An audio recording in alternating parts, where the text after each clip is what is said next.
as elusive as a ghost. But last time out, it was Michigan's bone-crunching D that hunted Purdue. Meanwhile, the Hawkeyes no longer have to masquerade at the Big Ten party. They have the conference's top-rated passer and skill position talents who would scare any defensive coordinator. And now teams atop the standings are hearing footsteps.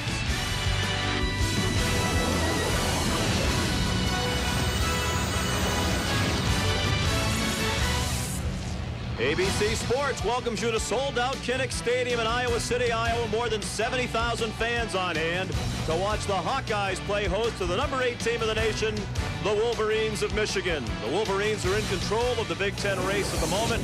They are the only unbeaten team in conference play, but Coach Lloyd Carr reminded his team this week that they're not even halfway through the conference schedule yet. Still 5 games remaining, 3 of them on the road, beginning today against an Iowa team that is much improved and fighting for position in the middle of the pack in the conference. Hi, everyone. Sean McDonough along with Ed Cunningham. Delighted to have you with us for the first meeting between these two teams since 1998.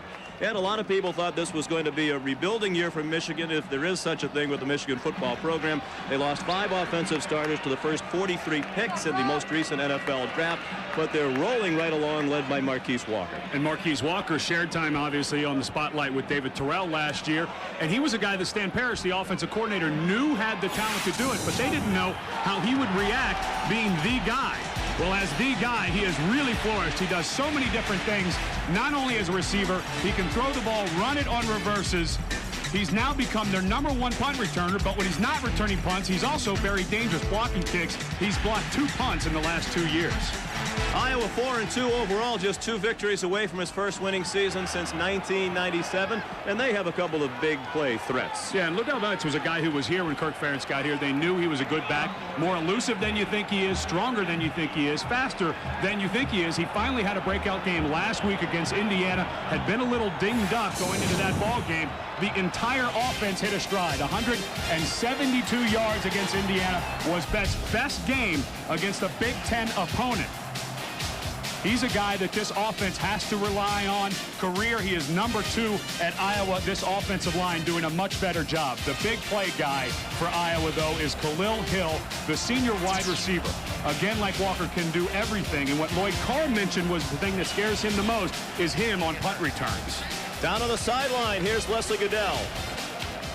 Well, Sean, this is the biggest game for Iowa this season, and Kirk Ferentz, I think it's probably fair to say this is the biggest game you've had as a head coach here. How prepared are they?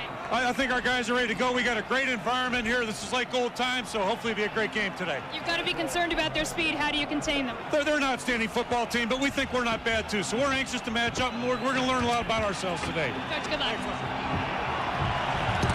And he's anxious to get going on offense for the 24th straight game. Iowa will have the ball first as they won the toss and elected to receive. Hayden Epstein kicks off for Michigan, the veteran place kicker, senior from Cardiff, California. And we're underway on a beautiful day in Iowa City. C.J. Jones running it back for the Hawkeyes. Bounces off a couple of hits and spins out to the 23-yard line. Tackled by Courtney Morgan.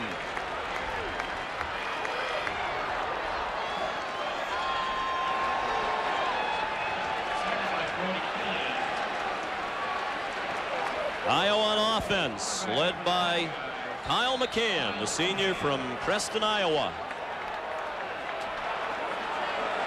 Completing 65% of his passes this season. They open with 2 tight ends and Liddell Betts the only back. And Betts right up the middle. And a quality gain of 4 on first down. The offensive line for Iowa has played every snap in each of the last 2 games for the Hawkeyes. Gallery, Steinbach, Nelson, Cunningham, and Porter giving them the best line play they've had in Coach Ferentz's 3 years here.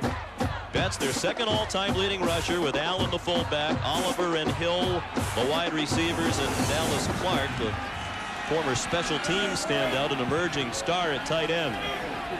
They expect to throw the ball to the tight end a lot today. They throw it to the back out of the backfield. Jeremy Allen, the fullback. First down, fumbled it out of bounds.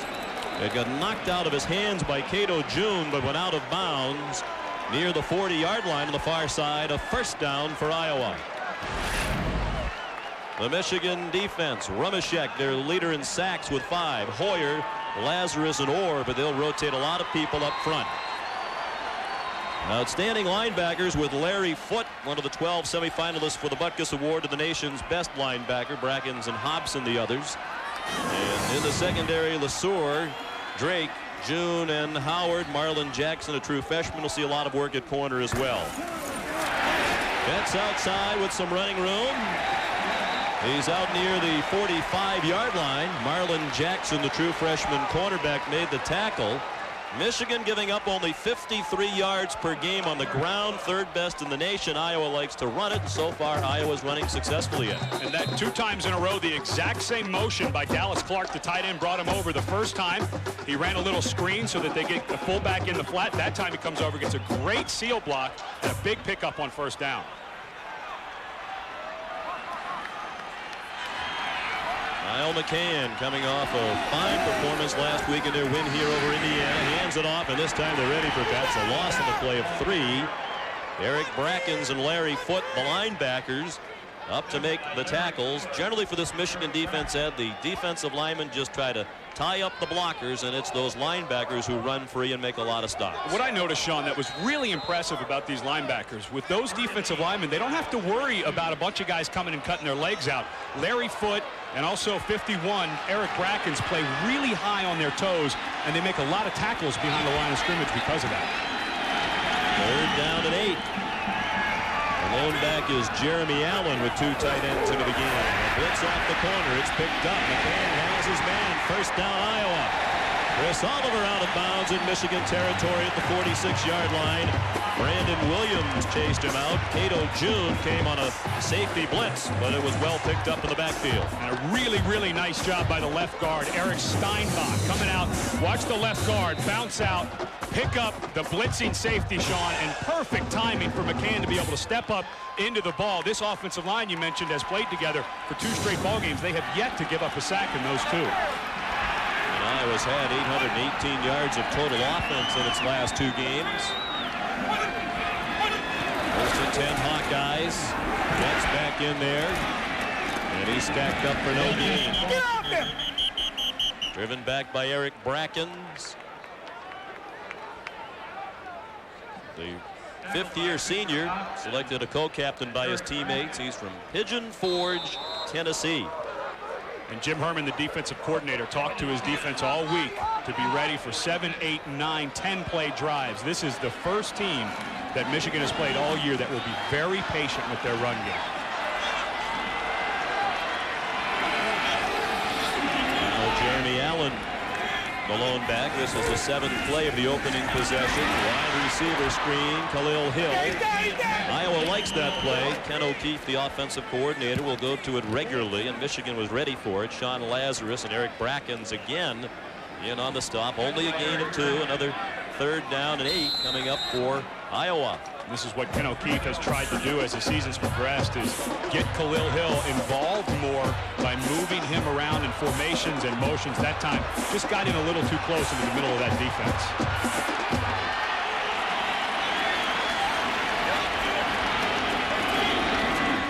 Third down and a long 7.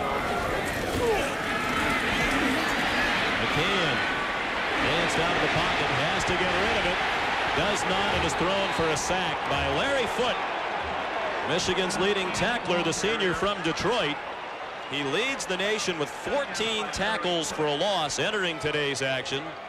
There's another. And Jim Herman's defense holds. The Hawkeyes, who've had punting problems, will punt from near midfield. And because of that front 4, Jim Herman not having to blitz, he gets pressure just with the 4 up front. Had everybody covered downfield. David Bradley, the redshirt freshman, is averaging 36.5. Is the punter. Punts a shorter field. Nate Kading, who's also the place kicker, will handle it when they're deeper in their own territory. Bradley did not get a very good bounce. It's down near the 20-yard line by Derek Cagle. A 33-yard punt, no return, and will return to Iowa City after this. Here in Iowa, on the way back up after a couple of lean years, and a big opportunity to tell the nation that Iowa football is back. with a victory over powerful Michigan today. John Navarre, the quarterback. The sophomore, Wisconsin native, swings it out of the flat, incomplete. Looking for B.J. Askew, their leading rusher, and second leading receiver, who will alternate at tailback and fullback. Navarre, a big, strong quarterback, 6'6", 236 pounds. In 12 career games, has thrown for nearly 2,000 yards. And the amazing ratio, 17 touchdown passes, only 3 interceptions. He has the lowest interception percentage in Michigan history. On the delay, Askew. For 2, he ran into Derek Pickens, the best defensive lineman for Iowa. The senior defensive tackle, number 92. The Michigan offensive line, they lost 4 starters from a year ago. Goodwin returns as a starter. Pape, Anderson, Petruzzello, and Solomon the others. Solomon playing on an injured leg. Ross, Askew, Walker, Bellamy with Seymour, the tight end. As usual, Michigan with plenty of weapons, skill position people who can make big plays. A flag down. It's a screen set up for B.J. Askew. He's down short of a first down. Well, let's check out the flag. It appears he's about a half-yard short of the first down. The referee is Steve Payman, in his 12th year as a college football official. The Hawkeyes were offside. And if they are short of the first down, Michigan will take it. But you start to see where John Navarre, you talked about that interception ratio. He is so good at checkdowns, and they move the ball around so well. That's why Askew is so high on the receptions list. They use everybody, the tight end, the wide receivers. And Navarre very good at finding other people. Offside defense. 5-yard penalty from the previous spot. Replay, third down. The play had them just short of the first down, so Lloyd Carr elected to take the penalty and take another crack at picking up the first down and third down and 3 now. Now on 3rd and 3, you can do anything, Sean. A late delayed draw. You can run a slip screen to Marquise Walker lined up to the right of John Navarre. There's so many things you can do on 3rd and short. 3 wide receivers. Askew the lone back. They throw on 3rd and short, and it's a first down out to the 33-yard line. The tight end, Bill Seymour, the senior from Granger, Indiana. He's had at least 2 catches in every game this season. That's his 16th catch of the year. For Iowa defensively, Colin Cole, Derek Pickens, Jared Kloss, and Aaron Campman, the front 4. The linebackers are Steen, Meyer, and Barr. Barr's the second leading tackler on the team. Bob Sanders, the safety, had 25 tackles against Indiana last week, 4th highest total in school history. B.J. Askew ran into Aaron Campman at the 35-yard line. You know, talking to Stan Parrish during the week, Sean, he brought up an interesting point about last year having all those guys we talked about going on to the NFL. And this year, sounds like he's having a little more fun with this offense, able to do some different things, trying to get the ball to different people. But this offensive line way ahead of where they expected them to be, losing those 4 guys to the NFL. More starters from a year ago playing in the NFL right now as offensive linemen, rookies. Askew tripped up by Mike Dolezal, the middle linebacker who alternates in the middle with Roger Meyer. And there'll be another 3rd down for Michigan. More than 6 minutes in, no score. This is the type of game Iowa wants. They want Michigan to try to run it at them. Kirk Ferentz, their head coach, says we're playing a whole lot faster and athletic than we are, but we are very strong and stout. If you try to run at us, we like that. We can take that challenge. And 3 wide receivers for Michigan on 3rd down, this time 3rd and 6. They converted on 3rd and 3 a moment ago. A corner blitz, they didn't get there. The pass knocked down, flag thrown. Benny Sapp reaching over the shoulder of Marquise Walker to knock it down. He thought he was there cleanly, but the officials did not agree. Looked like his left arm, Sean, was draped behind. Got there just a click early. His right hand, top of your screen. Sapp makes a nice play on the ball, but it's that contact with his left hand. That was, he didn't alter the route, Sean. I have to agree with the fans here. That was a little touchy call. Sophomore Sapp saw a lot of action. 8 starts as a true freshman last year. He's the cousin of Warren Sapp of the Tampa Bay Bucks. He's from Fort Lauderdale, Florida. And he's about as talkative as his cousin Warren Sapp. Last year, Benny Sapp was quoted as saying, "I have a great personality, and I like that about myself." Navarre hit as he throws, going deep. And this time, no flag thrown when Sapp appeared to make some contact with Ronald Bellamy. It was Jerry Montgomery who put the hit on Navarre as he threw it, and they're happy to have Montgomery back in that defensive front. He sat out last week's game against Indiana with an ankle injury. Sean, that looked like more contact at the end of this play, unless they're saying it's an uncatchable ball. Sapp looks like he spins him around. I don't know, you got to give Bellamy a chance to go that. That looked like he was doing more to alter Bellamy's path than the play before. Perhaps Bellamy was just spinning himself around trying to pick up the ball. On the delay, Askew bounces out to the 45-yard line. Benny Sapp made the tackle. Another third down. They've converted 2 third downs in a row, have the Wolverines. This is one thing this Iowa defense does very well. Both Norm Parker, the defensive coordinator for Iowa, and Stan Parrish on the other side for Michigan always talk about this team tackling. You don't see a lot of guys bounce off somebody once the Iowa defender wraps them up. Another third down, another 3 wide receivers set, and the pass hits the back of one defender and is picked off by another. It hit Matt Stockdale. It went to Bob Sanders. They're going to rule him down at the 50-yard line.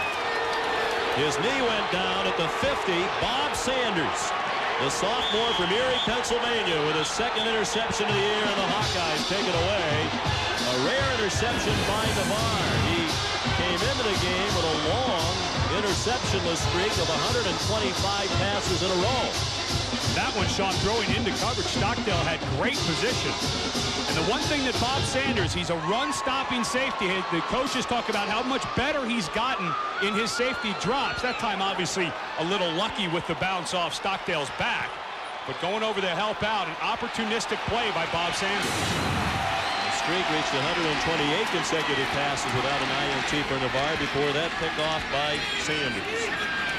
Their own 49, 1st and 10 Hawkeyes. McCann a lot of time. Now he's going to run with some room. And he's down to the 44 of Michigan.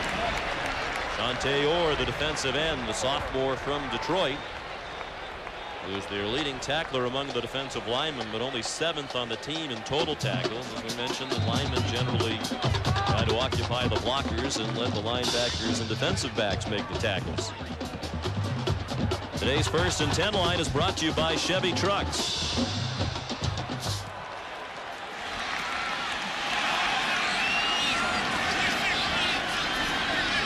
High formation now. Jeremy Allen in front of Liddell Betts. Betts with some running room to the right. 1st down and more. Down to the 37-yard line. Marlon Jackson, the cornerback, took him down. Betts coming off his first 100-yard game of the season, the 10th of his career. When he rushed for 172 last week in their win against Indiana, up to 488 yards this year in team high. And Jeremy Allen, the fullback, so key in this offense. Ken O'Keefe said when he's involved in our game plan, we're a better offense. That time, a fantastic job. There was a blitz to the strong side that got penetration. He stopped it right in the hole, and Betts was able to bounce it. They stick with Allen and Betts in the eye on 1st and 10. McCann stumbled back from center. Might have been stepped on by one of the offensive linemen. A loss on the play. Back to the 42. Let's get an update at Times Square Stadium from John Saunders.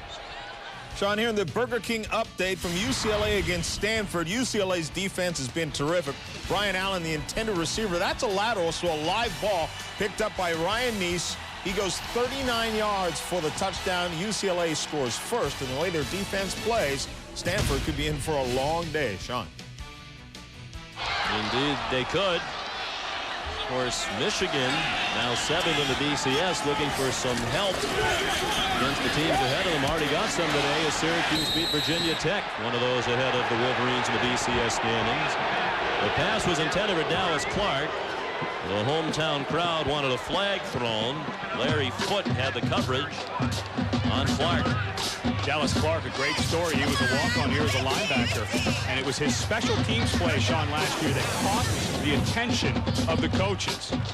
All the coaches say he runs well, he's got good hands. That ball, very tough.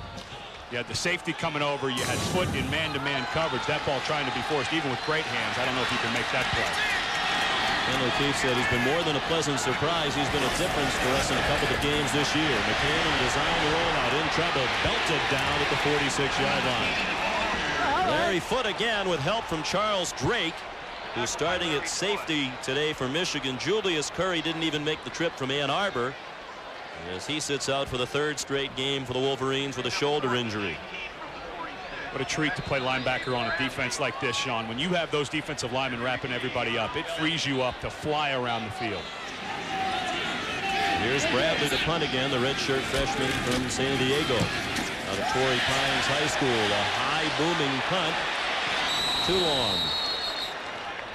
Into the end zone, 46 yards on the punt, with just 26 net. No score with 5:08 left in the first quarter.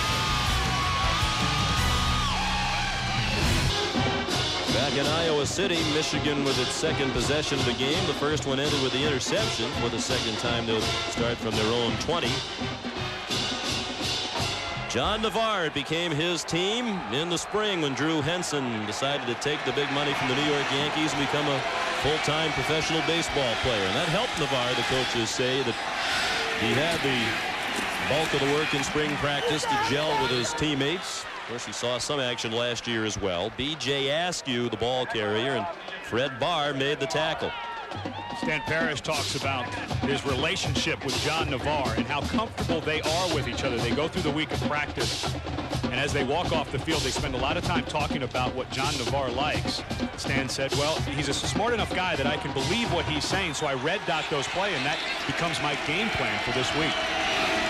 He's got three receivers to the left, and then Navarre rolls to the right and throws it away. Looking for the tight end, Benny Jopru, cutting across the field, but he was well covered. Interesting play. Three wide receivers all to the left, and a design rollout to the right for Navarre. And again, Matt Stockdale, who was in a great position on that interception to have the ball bounce off his back, picked up Jopru coming across the field. A very bright player, Stockdale.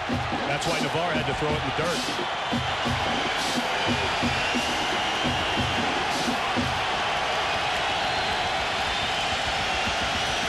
Again, they bunch the three receivers to the left. Chris Perry, the lone back. Navarre with all day to throw, has his man. First down, Michigan, out to the 40-yard line.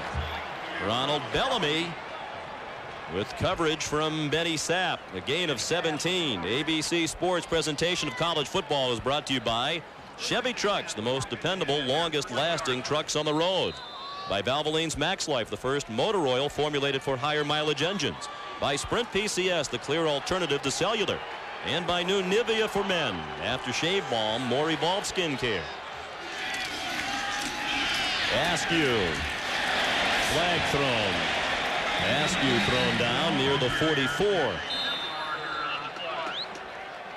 Aaron Camden made the tackle, but it'll come back on a holding penalty against the Wolverines. I believe it's on the center, Kurt Anderson, number 71. He's blocking on Jerry Montgomery, a veteran defensive lineman who's been battling an ankle injury back in the ballgame for the first time. Here's Montgomery right here. Gets great penetration up the field. Kind of a rollover block. Maybe they called him because the left arm was locked underneath of it. But Montgomery, good pad level getting up the field. Anderson is a fifth-year senior who did not start a game until this year in the season opener against Miami of Ohio. And has started every game this year. His brother Eric, the former All-American linebacker at Michigan, who won the 1991 Butkus Award as the best linebacker in the nation. Askew, the lone back. Navarre swings it out, and Askew has a lot of green grass, but they're closing in quickly. And he's tackled after a gain of 4. Mike Dolezal and Fred Barr combine on the stop. Here's Leslie Goodell. Sean, before the game, Lloyd Carr recalled a story about Kurt Anderson when he was a third grader. Eric was a senior playing for Michigan. Michigan was on the bus ready to leave. Anderson is a third grader outside the bus tackling kids on the asphalt. He looked out, he said, I don't know who that kid is, but he's going to play for me someday. Well, he just tackled one of the Hawkeyes and got flagged for it. I had the treat of blocking Eric Anderson in the Rose Bowl, the 92 Rose Bowl. He was a really, really good college linebacker. How'd you do? I held him every You ate him up on every play, I'm sure. Second and long, Navar over the middle. And a short gain to Chris Perry, the sophomore from Advance, North Carolina. He ran into Dolezal. We mentioned Dolezal alternates a middle linebacker with Roger Meyer. Norm Parker, their fine defensive coordinator here at Iowa, told us that Dolezal is better against the pass, and that's why he's been in there on a number of passing situations, including that one. 3rd and 12 now. No score. Approaching 2 minutes left in the first quarter. 4 receivers with Navar out of the gun. Look out. Flag thrown in the backfield. Looked like they might have inadvertently gotten a piece of Navar's face mask. He's thrown down for a loss. Back at the 33 by Derek Pickens. Aaron Campman put the original pressure on and might have, he did, get the face mask. It's an inadvertent. It'll only be a 5-yard penalty, not an automatic first down. But watch as the pressure comes. That's Howard Hodges who grabs his face first. Hodges in there, the fastest defensive lineman in there because he's so good off the edge. That time they ran a little stunt on the strong side. He came free, and as he went to make a play, that hand just got up in Navar's face. Hodges, a sophomore from Copperas Cove, Texas. Fastest defensive lineman they have, according to Norm Parker, the defensive coordinator. 3rd down and 8. And this is where Iowa has made their biggest improvement, Sean, is they now have depth at defensive line where they can rotate and still get pressure. They punch the 3 receivers to the right. Navar looks right and zings one too high. Over the head of Ronald Bellamy with Matt Stockdale in coverage. Stockdale's a senior from Iowa Falls. Norm Parker says he's the most improved player and the most pleasant surprise on their defense. Last year, he was a safety and a part-time cornerback. Just made the switch this year, and it was him in the classroom that made Norm Parker believe that he could be an every-down cornerback for him. You saw Coach Parker there, a 34-year coaching veteran. The punt from Epstein. Khalil Hill, the running back, and he's collared at the 28-yard line. Bill Seymour, the starting tight end, down on punt coverage to make the play for the Wolverines. A 36-yard punt and a 6-yard return. And still no score in Iowa City.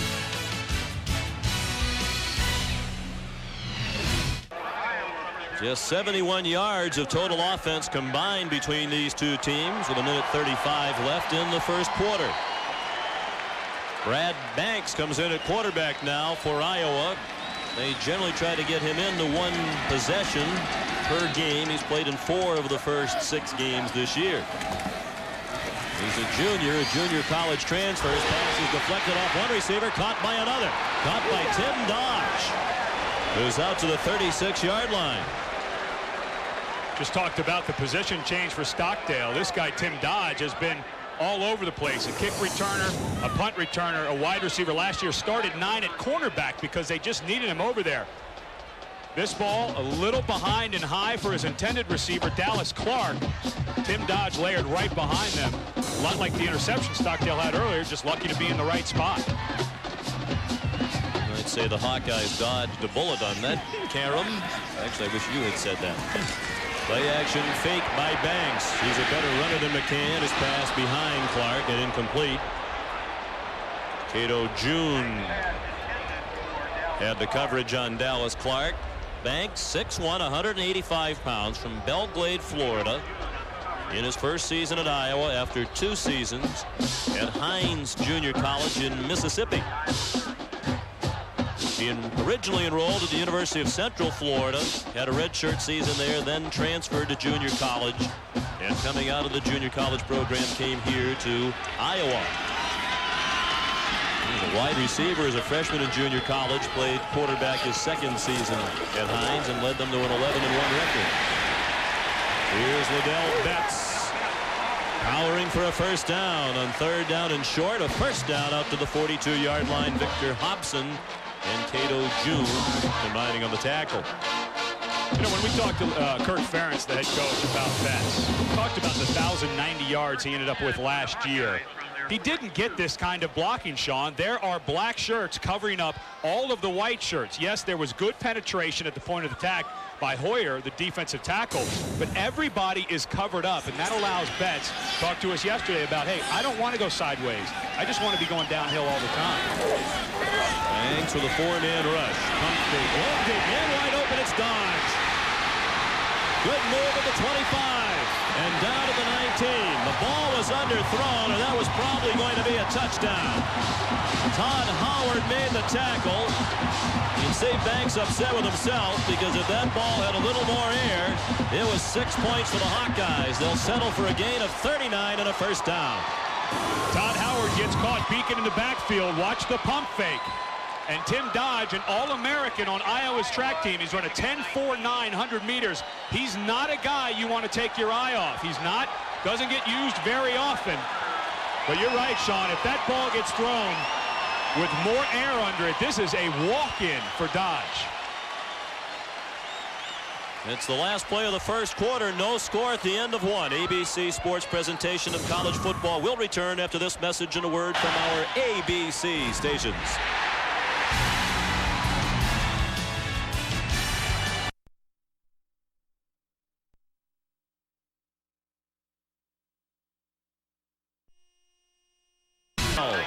Back in Iowa City. First and 10 Hawkeyes on the first play of the second quarter. No score. They're at the Michigan 19. That was Clark. The tight end, the motion man. That's in a big hole. Inside the 10, inside the 5, and down near the 2-yard line. Todd Howard saved the touchdown.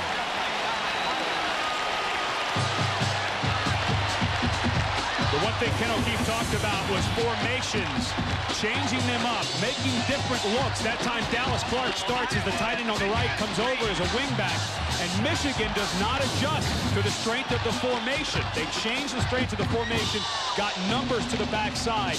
Wouldn't be surprised, Sean, if that's not a check with me for the quarterback. Count the defenders, go away from the strength. Michigan opponents averaging just 1.8 yards per rush coming into today's game, but Betts doing much better than that. And of course, right on cue, he's dropped for a loss. Back to the 5 by Larry Foote. Betts grew up a Michigan fan, even though he's from Blue Springs, Missouri, so they were on TV all the time. I just always liked them. He found Iowa to be the best spot for him after he visited this campus, liked the community, liked the people, and he's very comfortable here. He's not comfortable in the backfield when he sees 17 able to run through like that. Again, Sean, you can't say enough about this defensive line and their ability to take on 1 and 2 people as strong as they've had in Jim Herman's 12 years here on the defensive side of the ball and defensive coordinator. They got the play off with 1 second left. Banks in trouble, but he's a good runner. Needs to throw it now. Did not. Needs to throw it away, and he does. He managed to escape. Shante Orr finally forced the throw toward the stands. It'll be 3rd down and goal. That was a play that seemed doomed from the start because they really had to hurry with the play clock running out. And the defenders from Michigan right there, Ramashek and Kashama, were right in his face as he came back around. He had to make a lot of plays. And this is one of the reasons that Banks, they like to get him in there. They like his ability to run with the ball, with defenses able to move. And McCann, quite frankly, doesn't quite have that good a feat. 8th play of the drive upcoming. They're going to reset the play clock. The reason for the whistles. They told us, did the coaches, that Banks is more mobile, perhaps has even a little bit of a stronger arm than Kyle McCann. Right now, because of the experience, McCann is a better decision maker. Allen alone back, 3 wide receivers. Banks zings one, touchdown Dallas Clark.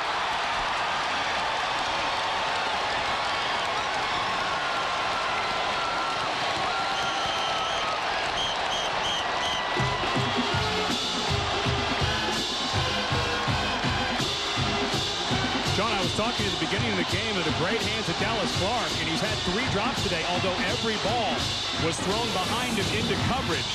This will give you an idea of how good his hands are. That ball a little behind him, and the defender coming up back catches it right in his fingertips. Great job by Dallas Clark.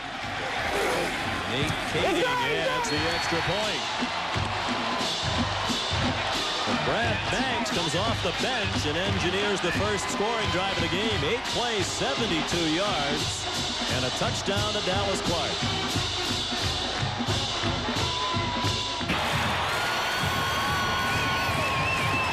Florida State Clemson. More other regional action next Saturday on ABC. Lloyd Carr just watched his Michigan Wolverines give up their first touchdown against Iowa since 1997 when Tim Dwight returned a punt for a score in Ann Arbor. Of course, these two teams haven't played since 1998 when Michigan won here 12-9 in the rain at Kinnick Stadium.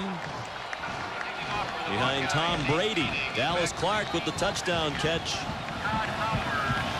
His third touchdown of the year, and a very nice catch on a ball with a lot of zip on it that he had to catch in his hands. And his thank you is now he gets to go out and cover a kickoff. Nate Kading kicks off. Todd Howard and Marlon Jackson back deep. From the one, it's Howard, the senior from Bolingbrook, Illinois. Nice return. The kicker Kading had to tackle him out at the 34-yard line. A 33-yard return by Howard. 1 yard shorter than his longest of the season. ABC Sports presentation of college football brought to you by Dodge. You can take life as it comes, or you can grab life by the horns. Dodge. By America's Dairy Farmers. Ah, the power of cheese. By FedEx. Shipping at FedEx.com. It's fast, it's easy, and it just got cheaper. And by Thrifty Car Rental. Great cars, great rates at more than 1,200 locations worldwide. Thrifty Car Rental. Hawkeyes lead 7-0. Good field position for the Wolverines from the 34. Askew got very little. Mike Dolezal has been a standout at middle linebacker so far today. He had 10 tackles last week against Indiana. They were running all over the field chasing around Antoine Randall. Another stop today for Dolezal. And Norm Parker, when we were talking to him about his concerns playing Michigan, he brought up Indiana. He said, you know, we're not going to be great against a really fast team, but if you just come in and try to pound us, we're going to be all right because of guys like Dolezal. Navarre to throw on second down. It's deflected by Dolezal again. He dropped into the flat and had the coverage on the backup tight end Sean Thompson. You had mentioned the interceptions, the lack of interceptions thrown by Navarre, and this is the second throw, Sean. The first one hit Stockdale right in the back that Sanders intercepted, but he never saw Dolezal coming underneath his tight end. He's got to see him running out there underneath that route. And they weren't expecting to see a lot of defensive looks from Iowa. Iowa pretty much lines up in its base defense, tries to play solid technique and make you earn what you get. Navarre throws deep. Caught. Marquise Walker, a terrific catch with Matt Stockdale draped all over him. Looked like the Iowa sideline wanted a holding call as someone had a hold of Aaron Campman, but there was no flag thrown, a gain of 20. Right there on the top of your screen, Stockdale's trailing in very good position, Sean, but when you give up that much height, Stockdale at 5'10" and Walker at 6'3" with great leaping ability, very tough for Stockdale. He couldn't have been really in better position there. Chris Perry, the lone back. Two tight ends in the ball game now. And it's a reverse to Calvin Bell. This is his specialty. 6th time this year he's carried the ball in a reverse. And Grant Steen made the tackle at the 38-yard line. Steen's a sophomore from Emmitsburg, Iowa, in northwest Iowa. Came to Iowa as a walk-on. He sprained his ankle early in his senior year in high school, and a lot of schools backed away. Iowa, Iowa State, and Nebraska invited him to walk on. He came here because he grew up a Hawkeye fan. Now he's on scholarship and starting as a sophomore. And he's one of those guys that Norm Parker and Kirk Ferentz talk about that just because of their sheer work ethic has put himself in a position to be on the field for every play. Ronald Bellamy in motion. Navarre dumps it off for the tight end. Seymour belted back by Benny Sapp. It is, however, a first down for Michigan to the 32-yard line. Seymour makes it 2 catches in every game that he's played this year with this reception. pretty good shot for a little guy. Benny Sapp goes 181 pounds. Seymour nearly 260. You mentioned how he runs his mouth about as much as his cousin. Well, you let him get hits like that, that motor will get running.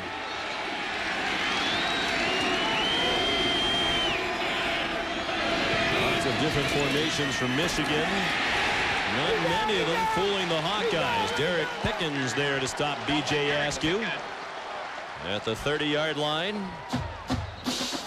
Pickens, a senior from Houston, Texas, in his second year here after 2 at junior college at Kilgore in Texas, where he was a first-team junior college All-American as a sophomore, the first Kilgore defensive lineman ever to earn All-American honors. Equipment with Jonathan Goodwin and Jerry Montgomery were tangled up the headgear, so it took a moment to separate them. Second down and 8 now.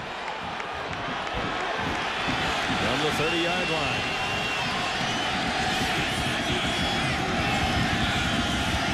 They empty the backfield. Navarre with time throws, and it is incomplete, and Seymour got laid out, this time by Shane Hall, and Seymour's not moving.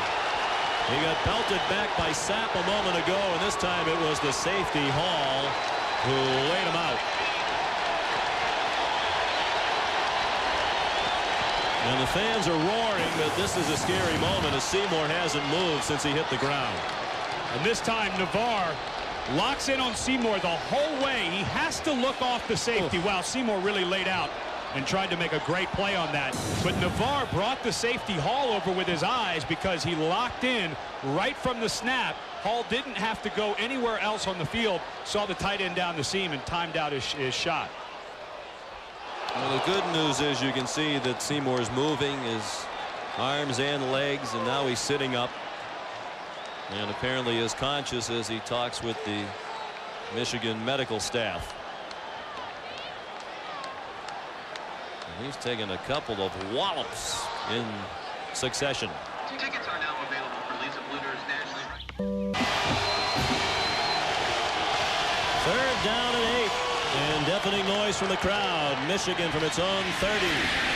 It's Benny Jopru, the backup tight end, well short of the first down. Bob Sanders, the safety, made the tackle in the open field. He's a very dependable tackler. Their best player on defense, according to the coordinator, Norm Parker. Fourth down, Michigan at the Iowa 27. And Hayden Epstein is on to try a field goal of 44 yards. From the right hash mark, John Navarre, the quarterback, is the holder. Jeremy Miller, the snapper. Epstein 7 out of 10 in field goals for the year, but this one's wide right all the way.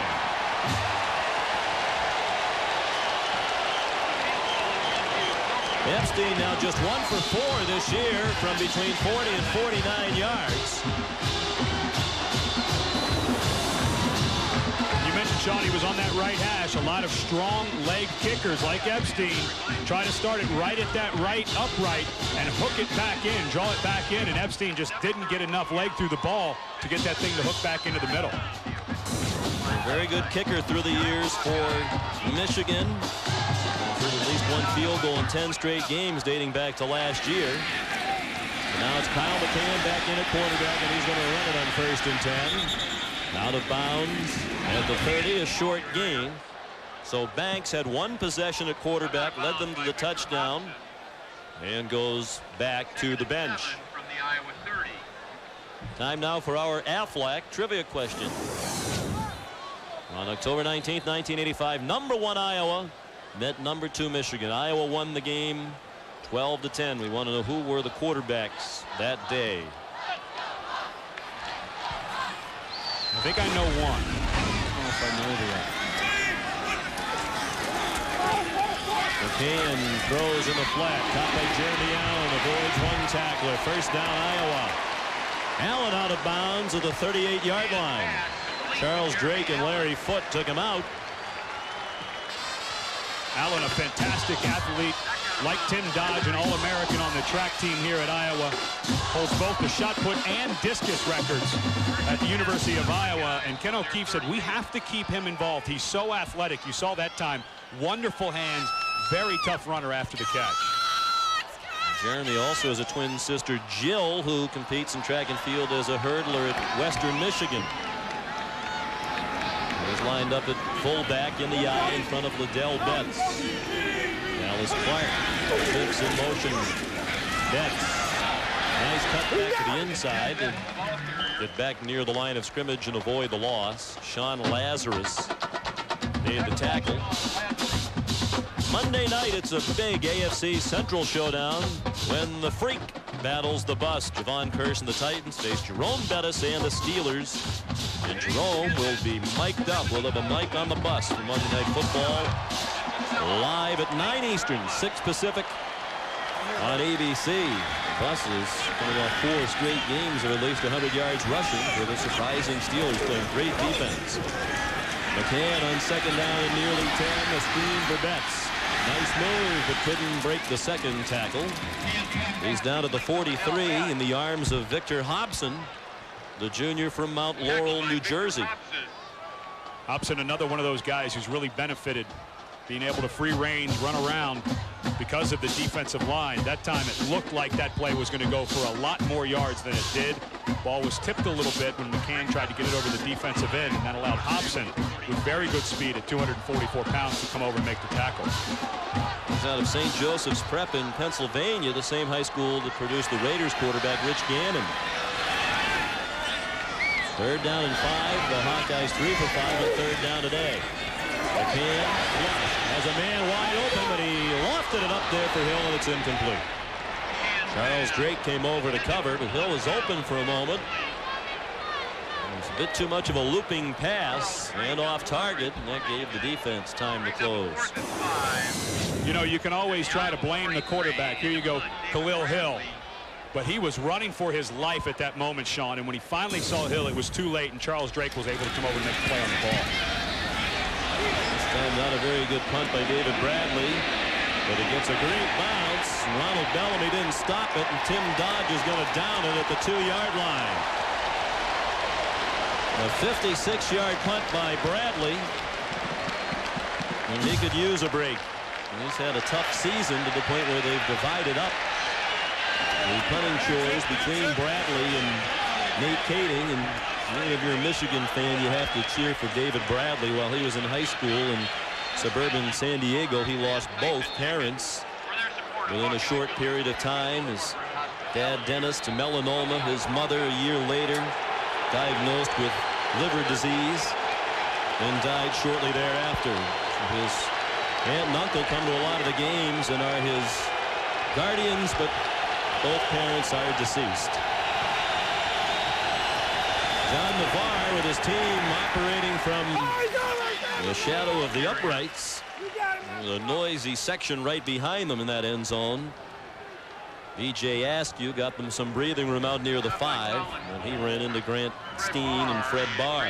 This was always my least favorite drill that we used to run, the bring it out drill. Whenever you're inside the 5-yard line, old school coaches like Lloyd Carr and my college coach Don James, who spend a lot of time during fall practice working on this. And it's all short. If you do anything, it's play action pass with a fade to the outside, because you have to be so careful with the ball down here. Navarre on the draw. Askew out to the 7. And fighting for every inch before Roger Meyer got him on the ground. Here's Leslie Goodell. Well, a collective pause when Bill Seymour went down, but the good news is he just had the wind knocked out of him. He's been sitting on the bench talking to the trainers, seems very alert, and they said he should be back in the game. It was just a matter of getting the wind knocked out of him. He got hit pretty hard. And he's a guy that you could really use down here, Sean, a good blocker as well as a good pass receiver. Any kind of play action, your tight end becomes a really big-time threat. They do have good depth at tight end. Thompson, Joffrey, Babouk all play a lot. Navarre again with time, throws, incomplete. Over the head of one of those tight ends, Benny Jopru. So Iowa should get the ball back in terrific field position, already leading 7-0 with 6.5 minutes left in the first half. And Sean, with some momentum going for Kirk Ferentz. I know you've got a good return man in Khalil Hill. This is a spot on the field. They're bringing guys in to maybe go after it. Right now they have Chris Oliver back for the punt, and it's a short punt from Epstein. Handled at the 42. And Oliver brings it back to the 34. An 8-yard return. And terrific field position for the Hawkeyes. Carl Diggs made the tackle for Michigan. It was a 37-yard punt. Coming up on the Capital One halftime show, John Saunders and Terry Bowden bring you all the scores and highlights from college football today. I heard our friends and colleagues on ESPN this morning, Chris Fowler and the gang, referring to this as Shakedown Saturday, and there are a lot of big matchups that are going to create some movement in the top 10 in the BCS rankings. We've already had Nebraska's win over Oklahoma. Syracuse upset Virginia Tech. Brad Banks, who led them to the touchdown drive, in for his second possession now. He handed the ball off to Liddell Betts, who took it to the 30 for a gain of 4. Kirk Ferentz talks a lot. Of course, he was a coach in the NFL for several years. Talks about player development, which is kind of a term you think of in the NFL. But this is why you see Banks in the game. You have to be able. He moved the ball very well. McCann, when we met with him yesterday, didn't seem so pleased, but he understood the concept. But this is developing players. You have to have depth for them to take the next step as a program. He wasn't displeased either. He said, hey, Banks is a good changeup. Gives us more of a running threat, and there he goes with a running room. First down inside the 18. Larry Foote and Cato June made the tackle. A lot of the Hawkeye fans have been clamoring for Banks to play more. McCann's had an up-and-down career in and out throughout the years as the starter. And when Banks has played frequently, he has made things happen. Led them to a touchdown drive last week against Indiana when he got into the ball game. That play looks like Clemson of the Midwest. Go from a shotgun formation. Woody Danzler runs that so well for the Tigers, and you have the fullback Allen leading up on the linebacker. 3 wide receivers now. Betts the lone bag. Banks again has some running room. The crowd tells him to run, and he takes the advice and is shoved out of bounds at the 11 by Victor Hobson. Let's get an update at Times Square Stadium. Here's John. Sean, after a Deshaun Foster fumble, Brian Allen, who dropped the ball that allowed UCLA to get their first touchdown, goes 35 yards for the touchdown. 21-7. UCLA hadn't given up 21 points in a game this year. 17 their most against, but they're down double digits. Meanwhile, Maryland has jumped to a 14-0 lead over Florida State. Sean. Ralph Region, and his Terrapins continuing to surprise. Down to the 10-yard line goes Betts.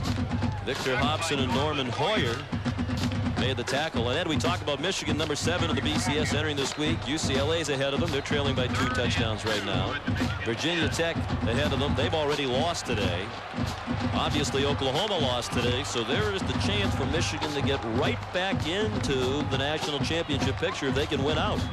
Well, I don't think they overlooked this Iowa team, Sean. I mean, you know, Lloyd Carr knew coming in that this team would stick to its guns, but I don't know, with the way it's going, he has to be a bit concerned about how his guys are playing.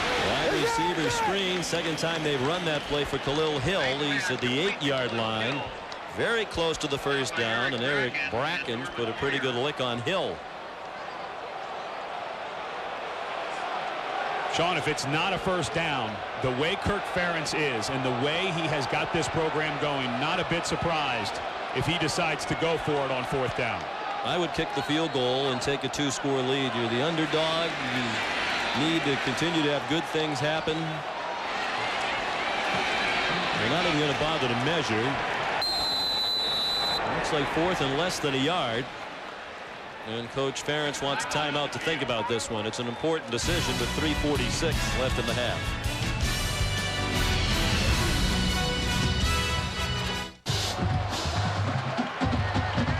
After much debate on the sideline during the timeout, Kirk Ferentz sends the field goal unit on, and Ed, I think this is the right idea. You've got the momentum on your side, a chance to get ahead by 2 scores as the underdog. Keep momentum on your side. I agree. I agree. It just seemed the way his face looked that he might try to go for it, but this is the right decision, Sean. Kading 5 out of 7 in field goals this year. 26-yard try, and Iowa leads 10-0.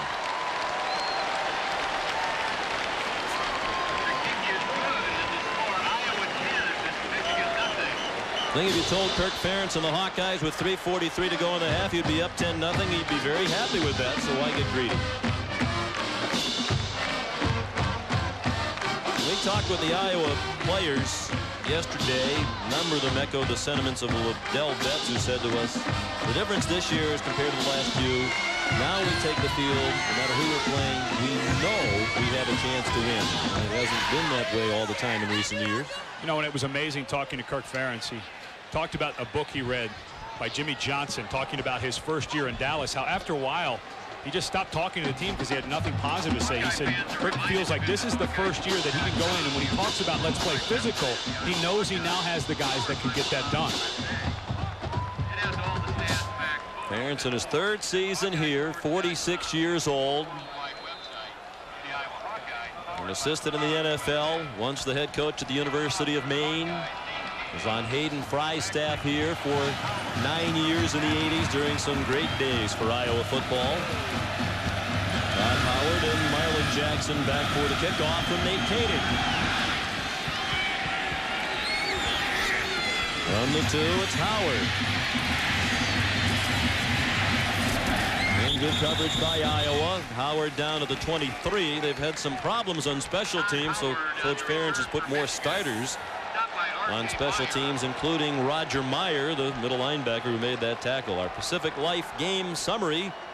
John Navarre at just under 50%, while the Iowa quarterbacks are above 50%. And Betts with 37 yards rushing, and Iowa with the decided edge in total yardage. And really the difference has been, Sean, that Michigan has found the going very tough. Straight ahead running. B.J. Askew has got nothing going. This Iowa defense playing very stout in the middle. Michigan might want to start trying to move things around and try some tricks on Norm Parker's defense. Navarre avoids the rush and throws through the hands of the tight end, Benny Jacru, the junior from Wayzata, Minnesota. Pressure applied on the quarterback by Colin Cole. One thing that Iowa loves to do up front, Sean, you mentioned how they're basic and they just kind of line up. They play zone defense. They don't blitz a lot, but they're very active with their defensive line. They run a lot of nose guard and tackle stunts. Jared Claus right there, and you'll see him and Pickens run what's called a nose tackle stunt, a bunch in the middle, and this young offensive line for Michigan sometimes has difficulty with that kind of slant and stunning scheme. I will throw again, and it is caught. First down and more for Calvin Bell. Out to the 47-yard line. A sophomore from Simi Valley, California, with a gain of 23. Kind of awkward at the end of this play. Benny Sapp looked like he was in position right there to make a tackle and then pulls his hands away. I couldn't figure out what he was trying to do as the ball was coming in. Maybe afraid he was going to call for interference, but he's got to stay. Watch how he pulls his hands back as the ball is caught and doesn't even pursue. Afraid maybe that the officials would have called him, but he's still got to stay in the play and try to make that tackle. And he definitely feared the flag after being called earlier. Navarre steps up, throws deep, up for grabs, contact. And a flag thrown. Marquise Walker and Bob Sanders collided. The officials are conferring. I think they're going to talk about whether or not this ball was catchable. Well, not only that, Sean, but Bob Sanders, I don't think it was intentional him running in as he spun around to get it. Marquise Walker came up to try to make the play, and the two just got tangled. Sanders doing a nice job backing up. Disregard the flag. There was no foul on the play. And Sean, you like to see officials do that. You know, one official sees one thing, and if the other official can come over and make his case that nothing happened and that Sanders should not have been flagged, which he shouldn't have, it's nice to see that the officials can get together. And that's not nice to see for the Hawkeye fans. Mike Dolezal, who's had a terrific first half, going to the locker room. He alternates at middle linebacker with Roger Meyer. With Meyer in there, they have plenty of experience, but Dolezal's a little bit better against the pass. 2nd and 10. They hand it off to Bell, who went in motion and took the hand off, and he's smothered at the 49. Aaron Campman and Matt Stockdale with Meyer as well in on the play. And now it's Stockdale hobbled, and he's going to limp off. Walk-on freshman comes in for him. Chikose Igiazi comes in, a walk-on who's fought himself to get into the lineup. You like how I got that out, right? I was very impressed that you pronounced his name correctly. And if you're Michigan, you've got to look at the new blood out there right here on the top of your screen and maybe try to take a shot. Navarre with all kinds of time throws, and it is incomplete. Looked like Walker took his eye off the ball. Fred Barr, the linebacker, dropped deep into coverage. Tough to tell from our vantage point why Walker didn't catch this one. Well, I think you're right, Sean. There's Barr right there coming in. And I think Walker either saw him or heard footsteps because he took his concentration off the ball. Booming nose-up spiral punt by Epstein. A great bounce for him. Hit near the 5-yard line and backs up to the 9. A 42-yard punt by Epstein. Time now for the Dodge drive summary with 2:05 left in the half. Iowa's last 5 drives, 2 of the last 3 have resulted in scores. And that drive with the touchdown, the 72-yard drive, was sparked by Brad Banks coming in at quarterback. And Sean, you'd mentioned how they kind of want him to play more. Well, Kyle McCann, who's played well this year, other than maybe the Michigan State game, back in, there was a smattering of boos as he came back on the field. Best. Across the 10-11, and Michigan calls a quick timeout with 1:59 left in the half. Eric Brackens made the tackle. Kyle McCann has led the off. Iowa has punted all 3 times. Banks has had 2 possessions as the quarterback and led them to the touchdown and the field goal. Now with the way that the field position has set up, the Michigan coaches, knowing that Iowa is going to have to be very careful, backed up on their own 10-yard line, they're not going to do much to start using those timeouts so you get the ball back with some time on the clock. I think that's why McCann's in there, Ed. He's the veteran, more experienced, the better decision maker. And in this situation with a 10-point lead deep in your own territory, you just don't want a key mistake. And they expect more. They can get more out of their offense with McCann in there. When we spoke to him yesterday, you asked the question about, you know, some coaches let people make changes at the line of scrimmage, some don't. What about you? He gets to make a lot of changes because of the command he has with his offense as a 5th-year senior. Next Saturday, ABC Sports is back with more college football at 3:30 Eastern, 12:30 Pacific. Some of you will see either these Michigan Wolverines versus Michigan State or number 23 Illinois against Purdue. In other regional action, Florida State, Clemson, Oregon State, and USC. Check your local listings for details. Or get all the games on pay-per-view by calling your local cable or satellite company. You know, Sean, you mentioned the decision that Ferentz made to kick the field goal was the right one. Here in 2nd and long, I know they want to control this ball, but you have Tim Dodge lined up down here at the bottom as a track guy. Maybe try to lay one out, a safe throw to the sideline. McCann in trouble and sacked for a 1-yard loss. Larry Foote and Grant Bowman combining on the sack. And another timeout called by Michigan, leaving the Wolverines with 1. Larry Foote blitzes from the outside because they had emptied the backfield and they had the remaining running back over to the left. Nobody there to pick him up, and a nice decision by McCann. Take that ball, tuck it, and take the sack. You don't want to do something dumb. Throw it up for grabs. That's the 3rd sack today for Larry Foote, for a total of 14 yards in Iowa losses. He started the day with just 1 sack, but had the 14 tackles for loss, as we mentioned earlier.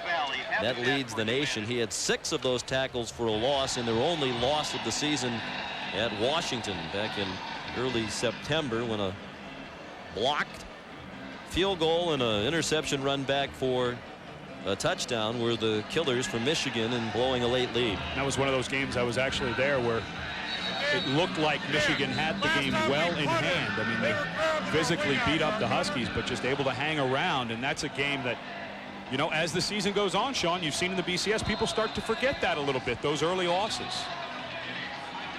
So it'll be third down and long. And undoubtedly, if Michigan stops Iowa short of the first down, they'll use their last timeout and hope to get it back with good field position. Liddell Betts, the lone back. 2 tight ends in the game. McCann might be changing the play. And the Iowa sideline wanted a timeout. So that leaves each team with 1 timeout now. Monday night, it's that AFC Central showdown. The Titans and the Steelers at 9 Eastern time. Just the second game for the Steelers in their new stadium, beautiful Heinz Field. And the Titans struggling, but a chance to make up some ground in the AFC Central in that battle against Pittsburgh. You know, the Iowa fans have been giving a little heat to Ken O'Keefe, the offensive coordinator, about being very conservative, Sean. I don't know that this is a place where you want to get very risky. If anything, just get some room for your punter to get the ball off cleanly and go play defense. Your defense has played very well, and that's not a good sign. He has been so big today, Stockdale, for them on defense. And 2 of their standouts today, Dolezal and Stockdale, have both gone to the locker room. Clearly a left foot injury for Stockdale. There's Ken O'Keefe, the offensive coordinator, nearest the camera with the star on his headset. Of course, all the others have stars as well. They've been coaching stars today. A well-called game, well-executed game plan, and a 10-0 lead. 3 wide receivers. Will they risk a throw inside their own 10? No. A gain of 1. Michigan will likely use its last timeout, and the Wolverines do. Jake Freisinger, the senior in his 5th year at Michigan, from Grosse Ile, Michigan, made the tackle. And the fans here booing a little bit, but that's the right call. You just don't want to do something that gives the Michigan the ball with any kind of momentum. Punt it away and go back on defense.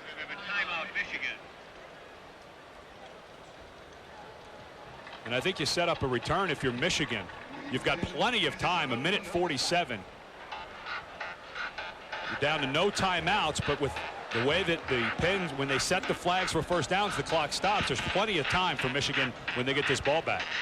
And the dilemma for Lloyd Carr this week, without Julius Curry, who ordinarily returns punts, do you move Marquise Walker back to return punts, as he did against Purdue very well, with more than 100 yards in punt returns?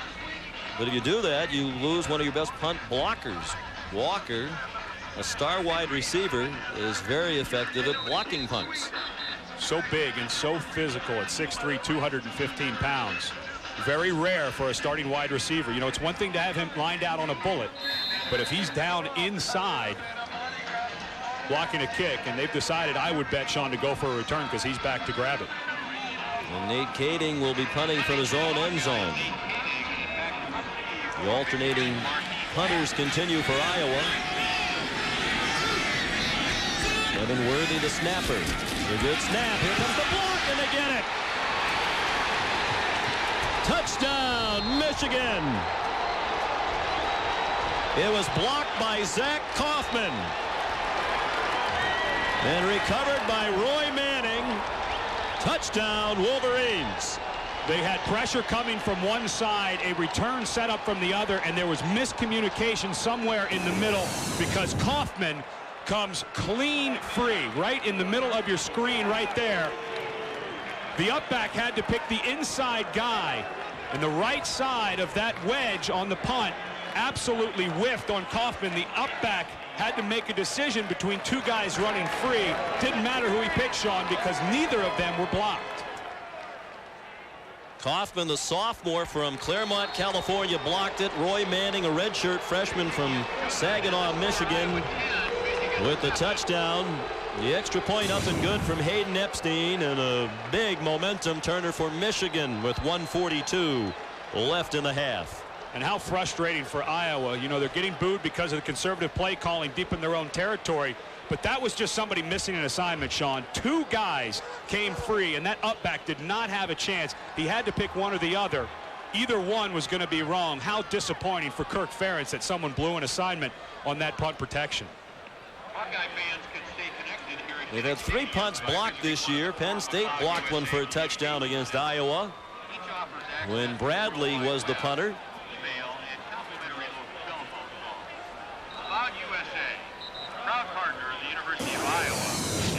Watch the two guys lined up right over the center. They're not allowed to touch the center. But one of those guards, Sean, needs to come down and make a wad of players. Those guys ran in through there scot-free, and the up back who's protecting right in front of the punter, there's no way he can choose and be right. Kaufman's the one that he doesn't choose and makes the big play. Michigan hasn't done much in the half, but that's a big play to get the Wolverines back within 3. Epstein kicks off.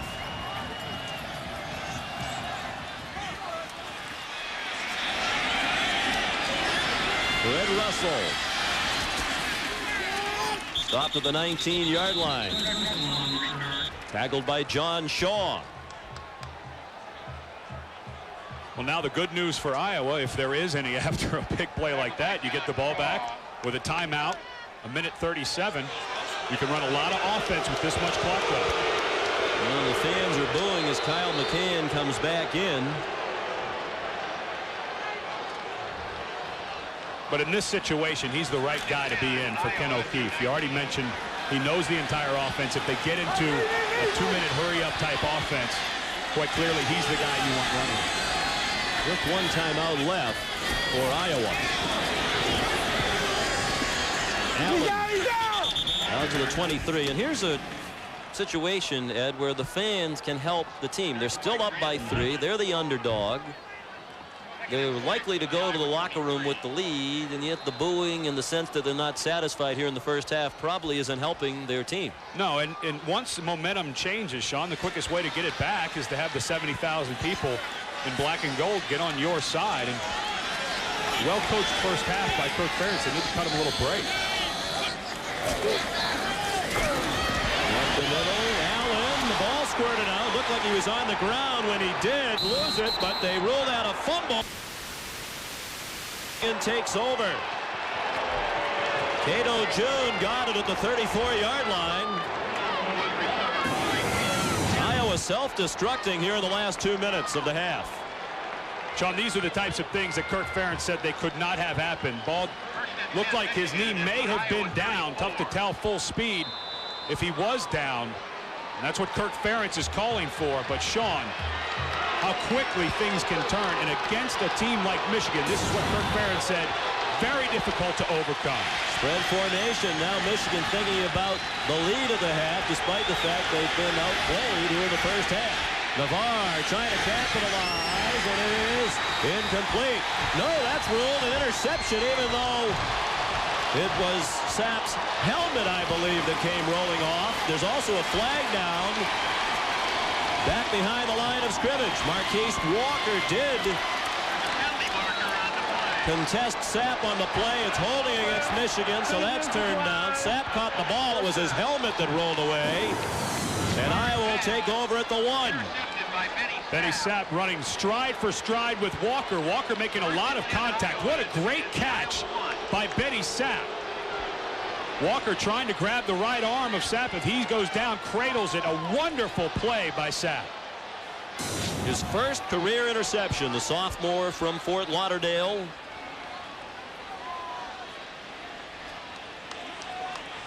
And now this Iowa offense in the same position Michigan was a couple of series ago on your own 1-yard line. Sean, I hope they don't boo conservative play calls here. They just got to bang it forward, try to get some room. McCann got it out of the end zone, and they pummel him. Michigan has no timeouts left. Some of the defenders signaling safety, but clearly McCann's forward progress got him out of the end zone. Kyle's 23 years old. Started the final 4 games last season. Now the officials stopped the clock because there's a Michigan player injured. And the fans boo that. Hard to believe fans could be unhappy